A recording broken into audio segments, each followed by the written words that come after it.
네, 이렇게 뵙게 돼서 너무 반갑습니다. 제가 한국하고 프랑스하고 한 절반씩, 그래서 프랑스 간지 한 36년 정도 됐고요.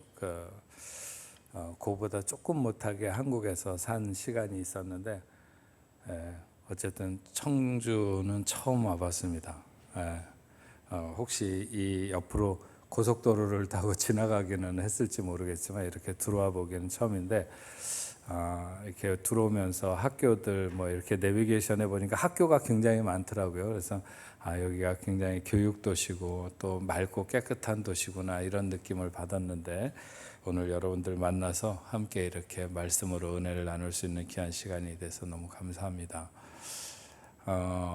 뽕네프라고 하는 말은 새로운 달이라는 뜻입니다. 뽕이 달이라는 뜻이고 네프가 뉴라고 하는 뜻입니다. 그래서 새로운 다리. 근데 세느강에 놓여진 다리들 중에서 최고로 오래된 다리인데 새로운 다리라고 하는 이름을 가진 거죠. 왜냐하면 그전에는 다리가 나무로 놔졌습니다. 그래서 사람들이 그 나무 위에다 집을 짓고 그래서 다리 위에서 사람들이 사는 거죠. 그래야지 뭐 오수 같은 것도 버리면 바로 떠내려가고, 그래서 나무 다리 위에다 집을 놓고 집을 짓고 그렇게 살았는데, 돌로 이 사람들이 건너다니는 목적으로만 최초로 만들어진 다리가 뽕네프입니다. 그래서 그 돌로 다리를 놨기 때문에 굉장히 튼튼하다. 그래서 뽕네프를 걷는다 그러는 것은 아주 튼튼한 것을 밟고 지나간다, 뭐 이런, 그래서 뽕네프를 걷는다라고 하는 그런 수거도 불어에 있습니다. 또 새롭다고 하는 뜻이 강하게 있는 거죠. 그래서 제가 교회를 처음 개척하고 이름을 지을 때 새롭고 건강한 교회, 튼튼한 교회가 되자, 이런 의미가 있고요. 또 한 가지는 이제 프랑스의 여러 가지 에펠탑이라든지 뭐 몽마르트라든지 뭐 이런 여러 가지 그 외국인들이 오면 찾아보는 곳이 있지만, 그 중에서도 이 뽕네프는 파리 사람들, 프랑스 그 파리를 중심으로 사는 사람들을 파리지앙이라고 그러는데, 그 파리지앙들이 가장 고향처럼 생각하는 것이 뽕네프입니다. 그래서 우리 교회는 해외의 나그네들에게 고향의 어머니 같은 그런 교회가 되자, 이런 마음을 가지고 뽕네프라고 하는 이름을 지었습니다. 저희 교회는 지금 두 곳에서 예배를 드리는데, 하나는 에펠탑 조금 밑에, 거기가 파리 15구라고 합니다. 그 에펠탑 있는 쪽에 교회가 한 곳이 있고, 또 한 곳은 샹젤리제 맨 끝에 개선문이 있는데, 그 개선문, 네, 한번 여러분들 오시면, 이렇게 저도 여기 다녀갔으니까 여러분들도 한번 오시면 좋겠습니다. 그러면 청주 순복음교회에서 왔다 그러면 아주 더 따뜻하게, 어디든지 누구랑 보느냐 하는 것이 다르기 마련입니다. 저희 파리도 그냥 수박 겉핥기로 이렇게 지나가는 사람들은 파리가 너무 지저분하다, 개똥도 많고 뭐 왜 이렇게 파리 지저분하냐, 이런 분들이 간혹 있는데, 볼 게 많은데 왜 개똥만 보고 가는지 모르겠어요. 그런데 사실 구석구석에 또 좋은 음식도 많고, 정말 파리는 이렇게 역사도 오래됐고 그랬기 때문에 굉장히 재미난 것들이 많이 있고, 또 볼고 느낄 만한, 특히나 이제 예술, 문화 예술 같은 방면에는 끝도 없는 많은 이야기들이 있으니까, 여러분 한번 오시면 제가 시간 되는 대로 정성껏 여러분들을 잘 섬기겠습니다. 그러니까 꼭 한번 오시면 좋을 것 같습니다. 프랑스하고 제가 이렇게 이번에도 한 2주 반 정도 이렇게 잠깐 나왔는데, 와서 제일 그 아쉬운 것 중에 하나가 이제 커피 맛이 제가 늘 마시던 것하고 좀 달라서, 특별히 물론 거기에도 아메리카노라고 하는 것이 있지만 그 대부분은 에스프레소라고 이렇게 조그만 커피를 마시는데, 그 커피가 여기는 너무 맛이 없어요.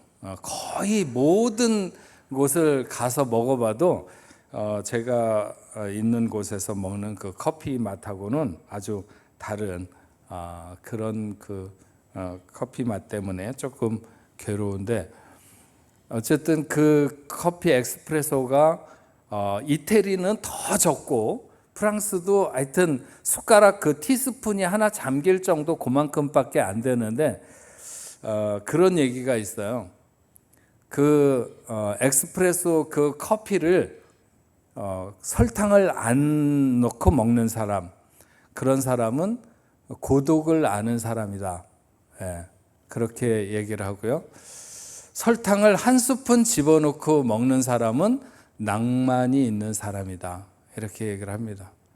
그 다음에 설탕을 2스푼을 넣고 먹는 사람은 사랑을 아는 사람이다. 예.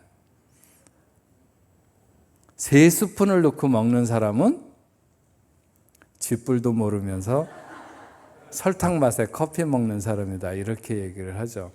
예. 예수를 믿는다고 하는 것은 맛이 있는 삶이다. 맛을 알아야 된다. 예수 믿는 맛을 알고 믿는 사람이 있는가 하면 맛을 모르고 믿는 사람이 있죠. 그 맛이 뭘까? 저는 그것을 한마디로 표현하자면 사랑이라. 예. 하나님의 사랑을 알고 예수를 믿는가? 하나님의 사랑을 모르고 예수를 믿는가? 그것은 천지 차이라고 생각합니다. 오늘 제가 여러분들에게 사랑만이 두려움을 이긴다, 이 사랑에 대한 말씀을 잠깐 여러분들과 나누면 좋겠다. 제가 보니까요, 제가 여러 곳에 부흥회도 다니고 이래 보면 사실은 적어도 한 3일, 그래서 설교를 한 5번, 6번째쯤 들을 때 뭔가 변화가 일어나는 것 같아요. 그래서 한번 이렇게 듣고 여러분들이 뭔가 글쎄요.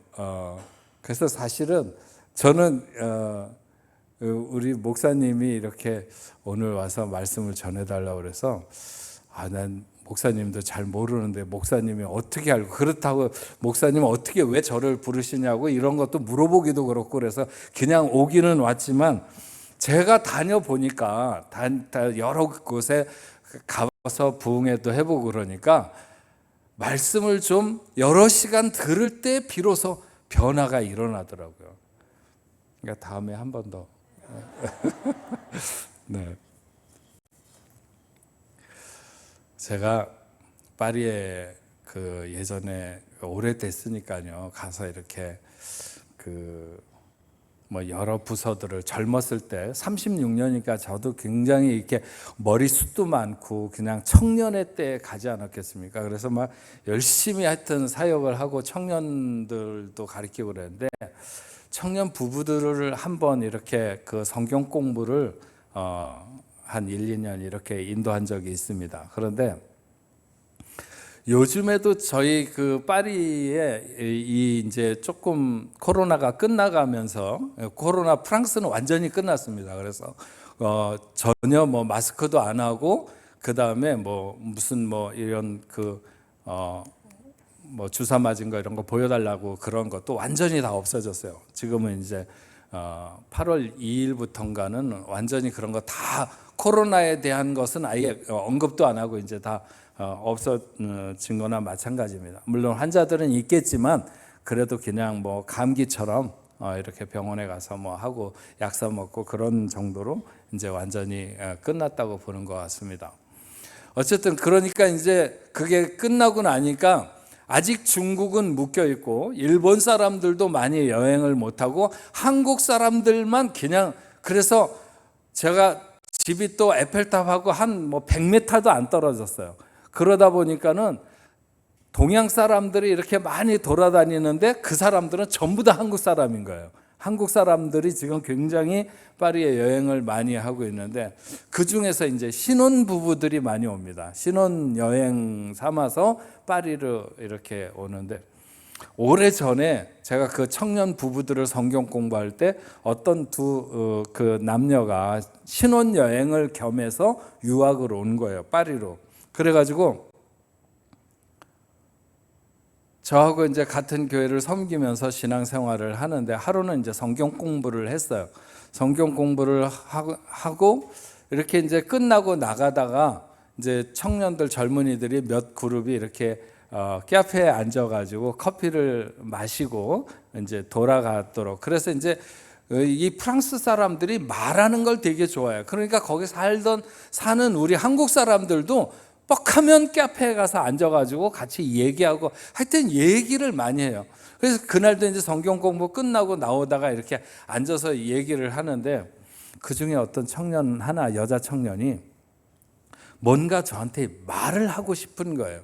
그날 이제 성경 공부한 내용하고 뭔가 이렇게 이제 맞는 내용이 있어가지고 막 얘기를 하고 싶은데 남편은 이제 같이 결혼을 해갖고 왔는데 굉장히 잘생겼어요. 이 남녀가 둘 다 이제 패션 쪽에 공부하고 뭐 그런 친구들인데 와가지고 이제 자꾸 여자 자매가 뭔가 나한테 얘기를 하려고 그러는데 남자가 못하게 막고 그래서 제가 괜찮으니까 해라. 무슨 얘기인데 그러냐 했더니 그 당시에 제가 전도사였던데 전도사님 있잖아요. 저희 남편이 그러니까 자기 이제 결혼 방금 한 지 얼마 안 된 남편을 가리키면서 저희 남편이랑 제가 연애할 때 너가 정말 나를 사랑하면 네가 나를 정말 사랑하면 내 코딱지를 먹어보라고 그랬대요. 그래서 처음에는 무슨 얘기인지 못 알아들었어요. 뭘 먹어보라고 그랬다고요? 그랬더니 자기 코딱지를 먹어보라고 그랬는데 그 남자가 진짜 먹었다는 거예요. 뭐 그렇게 돼서 결혼을 했대요. 그래서 그때 제가 생각할 때, 야, 이거 보기는 멀쩡해도 정말 이상하는 애들 많구나. 아무리 사랑을 확인하고 싶어도 그래 남자한테 코딱지를 먹어보라는 애도 미친 애 같고 그렇다고 그걸 진짜 먹는 애도 너무 이상하고 그래갖고 막 같이 앉았던 사람들이 막 캑캑거리고 더러워 죽겠다고 그러고 막 난리가 났어요. 그렇게 막 이제 하여튼 나도 못 들은 얘기를 들은 것처럼 막 그러다가 끝나고 이제 헤어져 갖고 집으로 가다가 많이 생각이 계속 나는 거예요. 코딱지를 먹었다 이거지. 코딱지를 먹었다고? 그런 생각을 막 이렇게 한참 하다가 처음에는 이제 미친 애들이 다 있구나 이런 생각을 하면서 갔는데 집에 거의 다 와가지고 제가 딱 한 가지가 생각이 나는 거예요. 그게 뭐냐면 제가 어렸을 때 그 아이를 키우다가 아이가 감기가 걸려갖고 코가 막히면 어머니나 할머니들이 다 그 코를 입으로 빨아냈어요.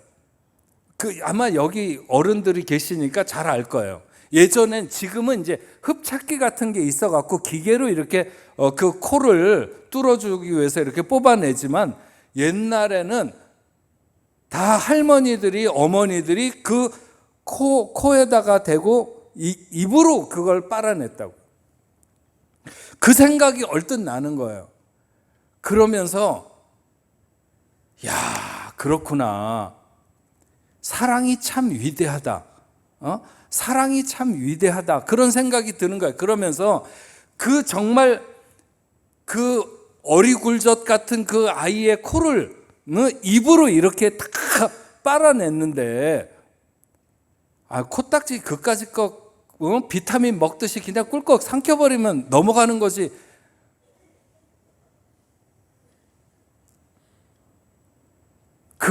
그 징글징글한 그 코도 다 입으로 빨아냈는데 그 코딱지 아무것도 아니다.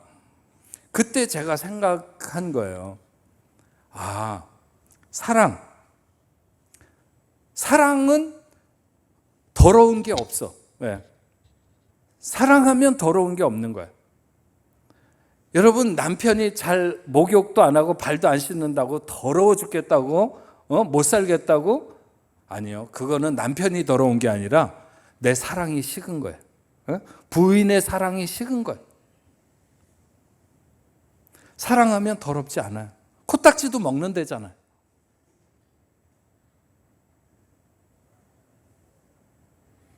사랑이 위대하다는 걸 저는 모든 면에서 다 증명할 수 있을 것 같아요. 사랑이 최고라. 믿음, 소망, 사랑, 그 중에 제일은 사랑이라. 왜 사랑이 제일인지에 대해서 저는 어떤 면이든지 사랑이 세상에 제일 깨끗하다, 사랑이 제일 위대하다, 다 증명할 수 있어요. 다 증명할 수 있어요. 그래서 제가 오늘 여러분들과 잠깐 나누려고 하는 것은 바로 그 사랑에 대한 얘기를 잠깐 해보고 싶은 거. 제가 오기 얼마 전에 그 독일의 휘센이라고 하는 곳에 가서 청년 수련회를 인도를 했어요. 친구 목사님이 좀 이렇게 부탁을 해서. 근데 거기 휘센이라고 하는 곳이 두 가지가 유명한데, 하나는 라이카라고 하는 카메라의 그 본사, 라이카 카메라 만드는 그 회사의 본사가 있어갖고 도시 자체에 그 라이카 뭐 박물관이라든지 뭐 이런 것들이 이제 도시를 다 이렇게 장악하고 있어요. 그리고 또 한 가지가 뭐냐면, 이 독일의 굉장한 문호 괴테가 젊은 날에 사랑했던 샤를 로테 부프라고 하는 여인이 살던 곳이 그곳이에요. 그래서 샤를 로테, 우리나라의 롯데 그룹이 그 샤를 로테의 이름을 따와가지고 롯데라고 한 거예요. 아마 그 신 회장님이 그 소설을 굉장히 좋아해가지고 아마 괴테의 그런 것에, 그래서 아마 롯데라고 이름을 지었다고 그렇게 들은 것 같습니다. 어쨌든 간에 이 괴테가 그 여인을 주인공으로 해가지고 쓴 소설이 그 괴테를 유명하게 만들기도 했던 그런 것이 바로 베르테르의 슬픔이라고 하는, 여러분들도 잘 아실 겁니다. 저도 뭐 중고등학교 때인가 하여튼 전 세계 언어로 번역되지 않은 것이 거의 없다고 그러는데,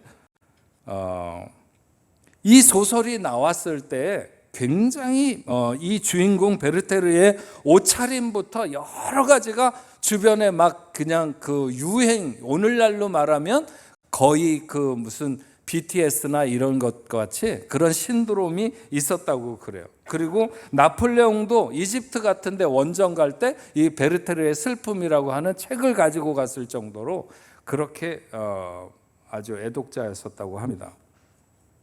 그리고 이 책을 읽고 전 세계, 거기에 이제 보면은 이루어지지 않는 사랑 때문에 자살하는 것이 나오는데, 그래서 전 세계에 이 책을 읽고 공식적으로 모방 자살이죠. 자살을 한 사람이 2,000명이 넘는다, 이렇게 그 얘기를 합니다. 네. 그래서 이제 거기 이 샤를 로테의 집 이렇게 이제 투어를 할 수 있도록 돼 있어서 그 동네에서 이제 수련을 했기 때문에 잠깐 제가 돌아보게 됐는데, 흥미로운 사실이 있어요. 이 괴테가 죽을 때 앉아서 죽었다고 하는 논란이 있는데, 실제로 앉아서 죽었을 것이라고 봅니다. 그 당시 사람들은 눕는다고 하는 것은 죽어서나 눕는다고 생각했대요. 그래서 침대가 굉장히 작아요. 그래서 이렇게 기대 있는 정도지, 이렇게 그냥 오늘날 우리가 편하게 자는 것, 침대에 자듯이 이렇게 반듯하게 누워 있질 않았어요. 그러니까 평생을 그렇게 거의 앉아서 살다가 죽은 것으로 이렇게 볼 수 있어요. 그리고 아이들을 굉장히 그 당시에 많이 낳았다고 그래요. 그래서 아이들을 많이 낳았는데 그 5-6명 이런 정도가 아니라 뭐 10명, 뭐 10몇 명 막 이런 식으로 아이를 낳은 거죠. 이렇게 아이를 낳아가지고 아침에 이렇게 밖으로 내보내면 문을 걸어 잠궜다고 그래요. 저녁에 다시 저기 할 때까지 다 나가서 뭐 어떻게 살아남든지 어쨌든 그냥 바깥에서 살아남아야 되는 거예요. 그러다가 이제 저녁 때 다시 문을 열고 아이들을 받아들이는. 그래서 오늘날하고는 굉장히 다르죠. 오늘날 자식 하나 그냥 어떻게 될까봐 그냥 온 생을 거기에 매달고 사는 그런 것하고는 그때는 좀 달랐다, 이런 것이 있어요. 어쨌든 그 젊은 베르테르의 슬픔이라고 하는 작품도 그렇고 게테의 생애도 그렇고 여기에서 이제 가장 많이 우리가 느낄 수 있는 것은 이 사랑이라고 하는 것 때문에 오게 되는 어떤 두려움, 사랑하기 때문에 내가 죽음도 두려워하지 않는다, 이렇게 말할 수 있지만 실제적으로는 사랑 때문에 그렇게 두려워하는 것이라고 말할 수도 있고요. 제가 앞에서 얘기한 것처럼 그렇게 사랑하기 때문에 코딱지를 먹을 수 있을 만큼 그런 어떤 더러움에 대한 것도 두려워하지 않는, 이런 여러 가지 것들이 이 사랑과 얽혀 있어요. 사랑과 두려움의 관계를 우리에게 알려줍니다. 오늘 우리가 읽은 말씀은 이렇게 시작하죠. 사랑 안에 두려움이 없고 온전한 사랑이 두려움을 내어쫓나니 두려움에는 형벌이 있음이라. 두려워하는 자는 사랑 안에서 온전히 이루지 못하느니라. 사랑과 두려움이 굉장히 깊은 관계에 있다고 하는 것을 말씀하는 것 같습니다. 얼른 생각할 때 사랑과 두려움이 상극의 관계인가? 이렇게 생각을 하게 하기도 합니다. 물론 크게 틀린 생각은 아니지만 그 전에 우리가 두려움에 대해서 알 필요가 있는데요. 두려움에는 두 가지가 있습니다. 하나는 공포와 불안을 동반하는 두려움이 있어요. 그리고 또 하나는 떨림과 신뢰를 동반하는 두려움이 있죠. 이 두 가지 두려움은 모두 하나님과의 관계에서 오는 두려움이라고 말할 수 있습니다. 그런데 하나는 사탄이 관여를 해서 우리에게 두려움을 극대화시킬 수 있는 쪽으로, 그런 상황으로 몰아갑니다. 아담과 하와가 범죄했을 때 그들은 두려움에 사로잡히기 시작했어요. 무슨 실체가 와서 부딪히는 것도 아닌데 그들은 어떤 공포와 불안의 무서움에 사로잡히게 되는 그런 상황을 만나서 빨리 어디론가 숨어야 될 것 같은 그런 마음을 갖게 되는 두려움이 있죠. 그리고 그들은 실제로 숨게 됩니다. 뿐만 아니라 아담과 하와 이후로 태어나는 모든 인생들은 죄를 지으면 두려움에 붙잡히게 되는 동일한 현상을 겪게 됩니다. 이제 태어난 지 얼마 안 돼가지고 거의 일어나 앉을 수 있는 애도 뭔가 잘못을 하게 되면 엄마와 등을 지고 돌아앉게 돼 있어요. 숨으려고 하는 거죠. 이런 불안과 공포를 동반하는 두려움 뒤에는 반드시 형벌이 따르게 돼 있다고 하는 것입니다. 또 하나는 어떤 떨림과 신뢰가 동반되는 두려움이 있는데 이것은 하나님을 경외하는 데서 오는 두려움입니다. 구약 성경에서는 경외라고 하는 말을 이 떨림이라고 하는 말과 같이 사용하고 있어요. 욥기 1장 1절에 이렇게 기록되어 있습니다. 루스 땅에 욥이라 불리는 사람이 있었는데 이 사람은 온전하고 정직하여 하나님을 경외하며 악에서 떠난 자더라. 하나님을 경외하며 악에서 떠난 자라고 할 때 그 경외가 하나님을 두려워하는 것을 말하는 거예요. 이사야 11장 2절에 그의 위에 여호와의 영 곧 지혜와 총명의 영이요 모략과 재능의 영이요 지식과 여호와를 경외하는 영이 강림하시리니 할 때 이 경외하는 영이 바로 여호와 하나님을 두려워하는 것을 말하는 것입니다. 하나님을 경외하는 감정에도 일종의 두려움 같은 것이 있다는 거죠. 다만 그 두려움과 불안과 그 두려움은 불안과 공포보다는 평안과 신뢰가 남게 되는 두려움이라고 하는 것입니다. 그러면 오늘 본문에서 말하는 사랑 안에 두려움이 없고 하는 사랑은 어떤 사랑을 말하는가? 그것이 괴테의 인생이든지 그가 쓴 작품 속에서든지 우리는 사랑의 어떤 비명 같은 것들을 듣게 됩니다. 두려움이 없다면 비명을 지를 리가 없습니다. 그래서 우리가 알게 되는 것은 여기에서 사랑은 우리의 사랑이 아니다. 우리가 누군가를 사랑하는 사랑도 아니고 우리가 하나님을 사랑하는 사랑도 아닙니다. 여기서 말하는 사랑 안에 두려움이 없고 하는 것은 다른 말로 말하면 하나님 안에는 두려움이 없고 하는 것입니다. 온전한 사랑은 하나님이 우리를 사랑하신 거예요. 하나님이 우리를 사랑하신 거예요.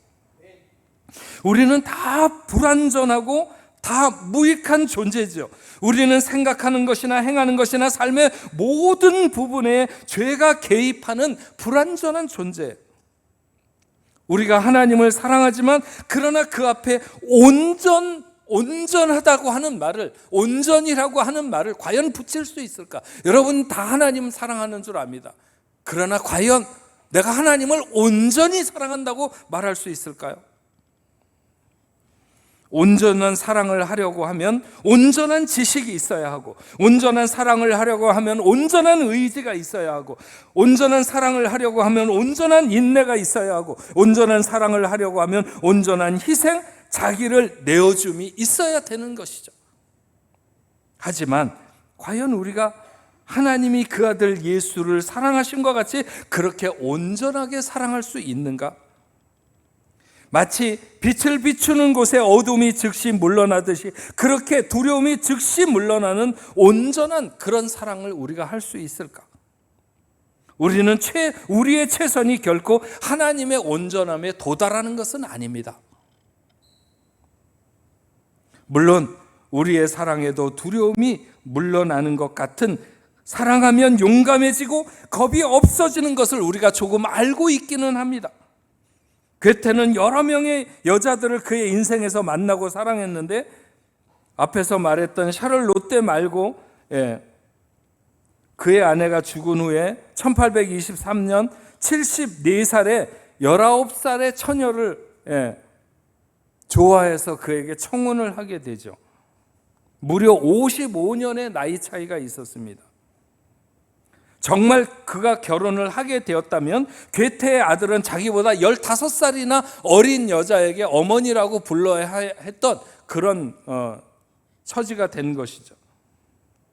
친구들이 그 이야기를 듣고 웃으면서 말도 안 된다고 그렇게 얘기할 때도 괴테는 정말 의사를 찾아가 가지고 내가 결혼할 만큼의 어떤 건강이 뒷받침되느냐 그런 것을 진지하게 물어봤다고 그래요.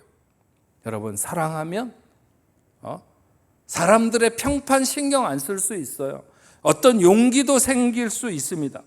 겁도 없어지죠. 하지만 그런 사랑은 어느 순간에 더 불안과 공포를 동반하는 두려움으로 엄습해서 그의 인생을 흔들어 놓게 되고 인생에서 가장 쓴맛을 보게 한다는 것이죠. 하나님의 사랑이 우리에게서 두려움을 내어 쫓아줍니다. 그런데 두려움을 갖는다는 것은 그 하나님의 사랑에 전적인 신뢰를 드리지 않는 것이죠. 하나님의 사랑을 온전히 받아들이는 사람은 형벌을 두려워하지 않아요. 두려워하는 자는 사랑 안에서 온전히 이루지 못하느니라. 첫 번째 두려움에 사로잡히는 자들, 두려움이 두 가지가 있다고 그랬는데 첫 번째 두려움에 사로잡히는 자들이 되는 거예요.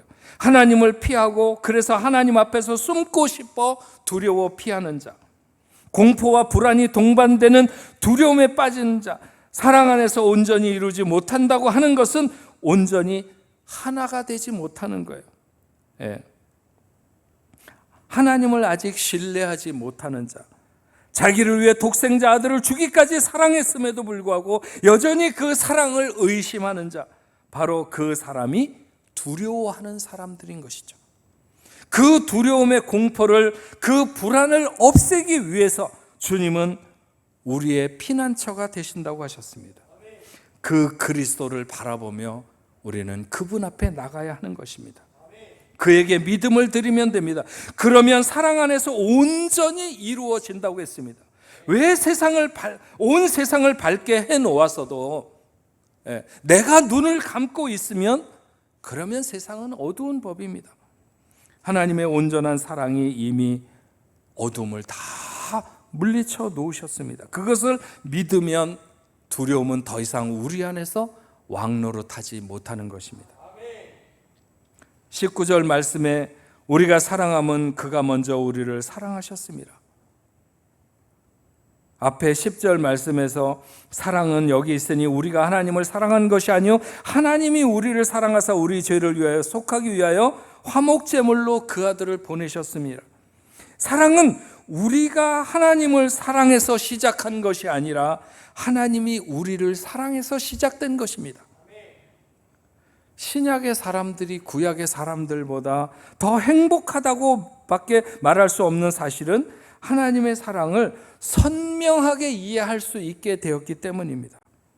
범죄한 인생이 대속의 제물로 동물들을 하나님께 드려 죄사함을 받을 때도 하나님의 사랑을 입은 것은 틀림없지만, 그러나 하나님이 자기의 아들을 드려 화목제물이 되게 하신 것까지 그만큼 우리를 사랑하셨다는 사실에 대해서 구약의 사람들은 그 누구도 그렇게 선명하게 알 수는 없었어요. 그러나 오늘을 살아가는 우리가 얼마나 놀라운 하나님의 은혜를 입은 사람으로 살아가는가, 하나님이 우리를 어떻게 사랑하셨는지에 대해서 이해 안 되는 부분이 없을 만큼 선명하게 그 하나님의 사랑, 그 아버지의 사랑을 우리가 알게 되었다는 것이죠. 그것은 복음의 효력이고 하나님의 사랑의 효력이라고 말할 수 있습니다. 예루살렘을 방문했다 돌아가는 에티오피아의 내시가 이사야를 읽으면서, 그때가 이미 예수님이 오신 이후의 시간임에도 불구하고 그는 그 읽는 것을 깨닫지 못했어요. 그래서 빌립이 그에게 그것을 풀어서 알려주게 될 때 그가 눈이 열리게 되었던 것이죠. 세상에는 아직도 이 하나님의 사랑을 알지 못하면서 사랑에 매달려 살아가는 사람들이 얼마나 많은지 모릅니다. 이것은 마치 전혀 미각이 없는 사람이 요리를 하는 것과 같고, 고장난 나침반이나 다른 도시의 지도를 들고 오늘 이곳에서 성실하게 앞으로 나가는 것과 다를 바가 없는 것이죠. 최선을 다하거나 성실하면 성실할수록 그 사람은 목적지로부터 더 멀어지게 되는 것입니다. 그런 최선의 사랑이 두려움을 키우는 것이고 결국 비극을 잉태하게 되는 것입니다. 그래서 우리는 분명히 알아야 합니다. 사랑은 우리가 시작한 것이 아닙니다. 사랑이 무엇인가 하는 자체가 그분으로부터 시작되었기 때문에 우리가 그분을 사랑하는 것도 그분이 우리를 사랑하셨기 때문에 가능한 일인 것입니다. 그런데 하나님의 사랑을 입은 사람들에게 두 가지 방향성이 있어요. 하나는 우리에게 사랑을 알게 하신 하나님을 사랑하는 방향이고, 또 하나는 세상을, 이웃을 사랑하는 방향입니다.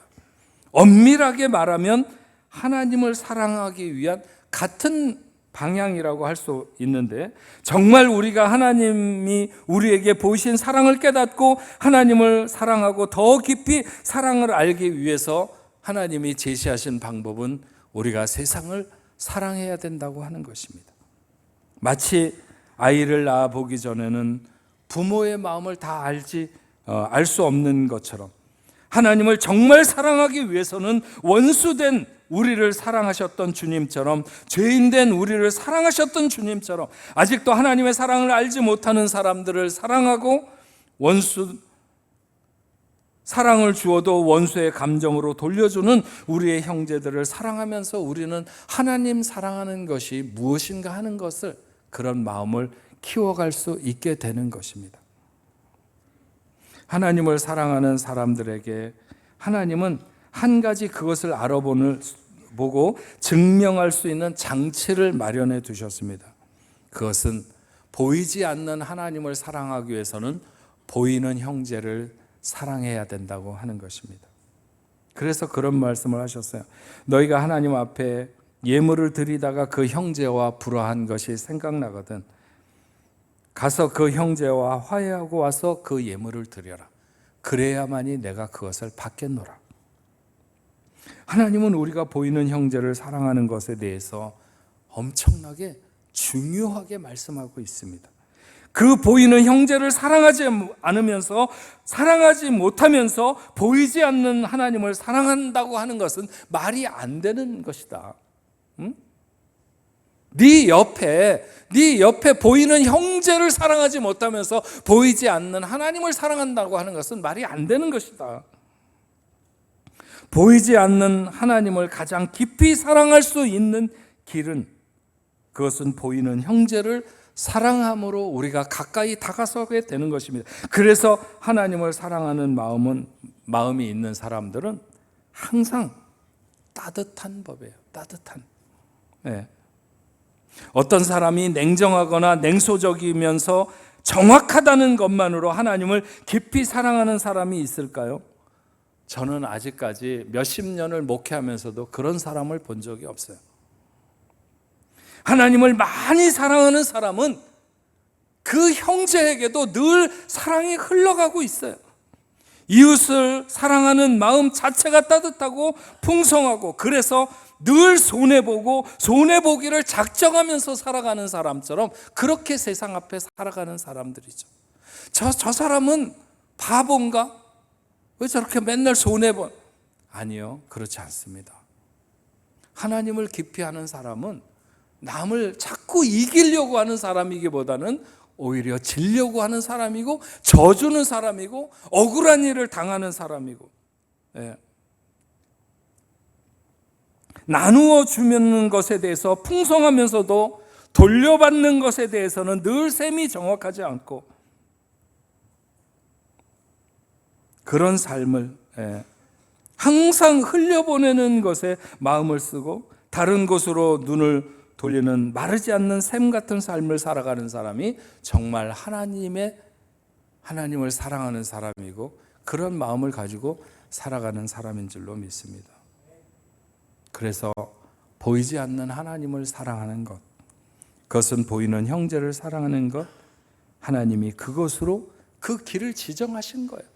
여러분이 정말 하나님을 사랑하고 싶으면 보이는 형제를 사랑하는 길을 걸어야만이 하나님을 사랑할 수 있는 거예요. 그 길을 따라서 하나님을 사랑할 수 있도록 되어 있습니다. 그런데 그것이 힘들고 안 될 때 우리가 주님을 바라보는 것을 우리는 믿음이라고 말하고, 그 믿음에 응답해 주시는 것이 은혜이고, 그 은혜를 입으면 우리가 또다시 사랑할 수 있게 되는 것, 그것이 용기인 것입니다. 이렇게 사랑이 풍성한 사람들, 보이는 형제를 사랑하며 하나님을 사랑하는 사람들에게 한 가지 특징이 생기는 것은, 이런 사람들에게는 두려움이 없다는 거예요. 이런 사람에게는 두려움이 없어요. 첫 번째 오는 두려움, 공포와 불안을 동반한 두려움이 이들에게는 없습니다. 오히려 하나님을 경외함으로 오는 두 번째 두려움, 하나님 앞에서 더 겸비해지면서 하나님을 일어나서 맞는 것이 아니라 엎드려 맞는 것 같은 어떤 신뢰와 떨림, 우리는 이러한 두려움을 키워가야 되는 것이죠. 점점 더 하나님 앞에 서는 것이 두려운, 무서운 것이 아니라 경외심이 점점 커지는, 그것은 정말 사랑하는 감정에서 생기는 것입니다. 저희 교회 장로님, 이제 해외 교회고 그러니까 장로님들이 여러 분 있지 않지만, 어쨌든 점점 더, 그러니까 집사로 있을 때, 안수 집사로 있을 때, 그 다음에 장로로 됐을 때, 장로 처음 됐을 때, 지금 장로 10년, 몇 년, 20년 가까이 이렇게 돼갈 때, 목사를 점점 더 어려워하는 거예요. 점점 더 어려워. 저는 그 장로님들이 저를 이렇게 대할 때 제 앞에, 저를, 그러니까 제 뒤에 하나님이 서 계시든지 하여튼 그런 마음을 가지고 대하는 것 같아요. 그런 마음을.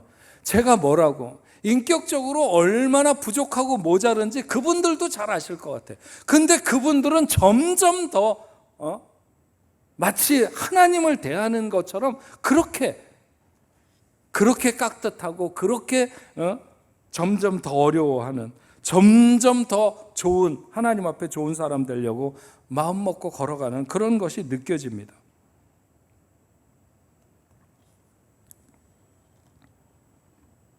우리는 이런 하나님 앞에 이런 두려움을 키워가야 될 것 같습니다. 점점 더 하나님 앞에 서는 것이 두려운, 무서운 것이 아니라 경외심이 점점 더 커지는, 그것은 정말 하나님을 사랑하는 사람들에게서 생기는 그런 감정에서, 형제를 사랑하기 위해서 최선을 다하는 사람들에게 생기는, 여러분도 알지 모르겠지만 어떤 사람이 평생 건설회사에서 몫으로 일을 했다고 그래요. 나이가 들어서 은퇴를 하고 좀 이제 쉬면 좋겠다 해서 사장에게 사표를 냅니다. 그랬더니 사장이 그에게 마지막으로 집 한 채만 지어주고 은퇴를 하면 안 되겠냐. 사장이 간곡하게 얘기를 하니까 그래도 평생 함께 하고 자기가 직장, 몸담았던 직장의 사장이 그렇게 부탁을 하는 것이라 마지막으로 집 한 채만 더 지어주고 은퇴를 하기로 마음을 먹었습니다.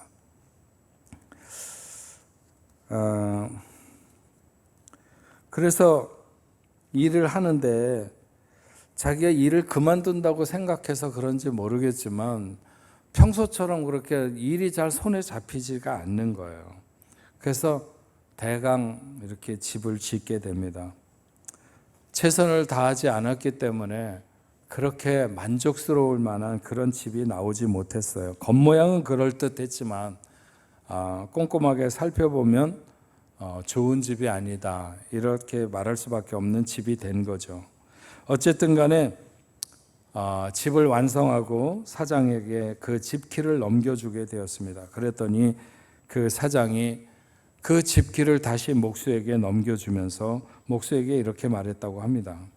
그동안 수고 많이 했는데 이 집을 당신에게 선물을 하겠다고, 남은 여생을 이 집에서 편안하게 이렇게 사시면 좋겠다고. 목수는 그때 큰 쇼크를 받게 되죠. 내가 살 집이었으면 이렇게 대강대강 짓지 말고 좀 더 꼼꼼하게 잘 지었을 것을. 그런 후회의 감정이 밀려들었지만 이미 늦었다는 것이죠. 사랑하는 것은 타인을 위한 것이 아니라 마치 자신을 위해서 집을 짓는 것처럼 오늘 우리가 두 발을 딛고 서 있는 이 순간에 꼼꼼하게 최선을 다해야 되는 그런 일입니다. 그 사랑하는 삶이 바로 자신의 인생의 집을 바르게 건축하는 사람이다, 이렇게 말할 수 있습니다. 우리가 어떤 두려움과 쇼크에 빠지지 않으려고 하면 사랑하는 삶에 우리 자신을 쏟아야 됩니다. 오늘 마지막 절에 보면 우리가 이 계명을 주께 받았으니 하나님을 사랑하는 자는 또한 형제를 사랑할지니라. 하나님의 말씀, 하나님의 명령이 우리에게 주어졌습니다. 그것은 하나님을 사랑하는 자는 그 형제를 사랑할지니라. 이 말씀이 우리의 삶의 목표이고 우리 교회, 우리 공동체의 목표가 되어야 될 것입니다. 오늘 말씀을 듣고 여러분 돌아서기 전에 작은 것이라도 한 가지 이상 여러분 결단하면 좋겠습니다. 내가 말이라도 따뜻하게 사랑을 표현하는 사람이 되리라. 누군가에게는 큰 위로와 용기와 변화가 될 수 있습니다. 내가 누군가에게 이번 주일에는 밥이라도 한번 꼭 사면서 사랑을 나타내리라.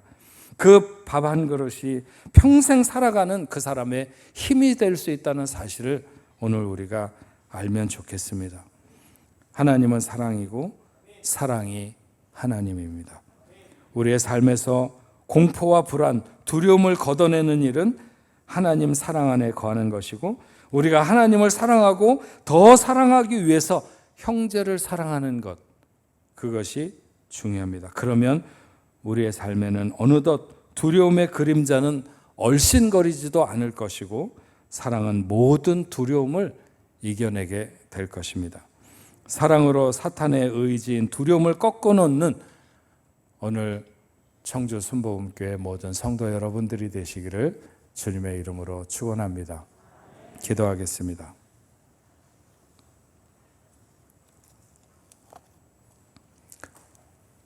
하나님 아버지,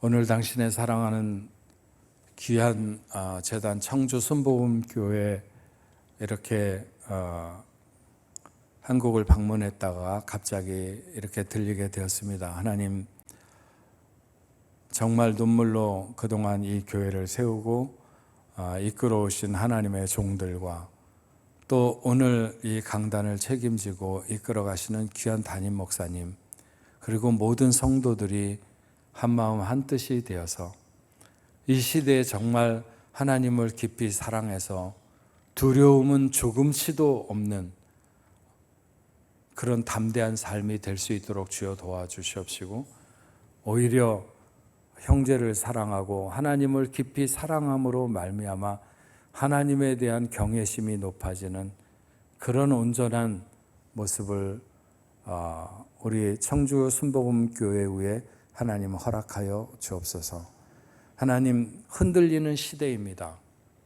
코로나를 비롯해서 여러 가지 질병이든지 전쟁이든지 우리가 다 예측할 수 없는 수많은 일들이 일어나는 이 불안하고 두려운 세상에서 우리가 온전히 하나님의 사랑 안에 거할 때 우리는 더 이상 두렵지 아니하며 항상 하나님이 허락하시는 승리 안에 거하게 될 줄로 믿습니다.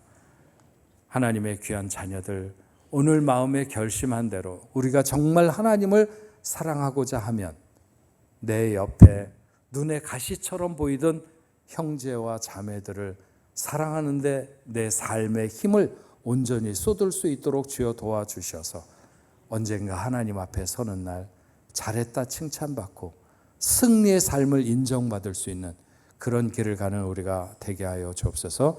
예수님의 이름으로 기도합니다. 아멘.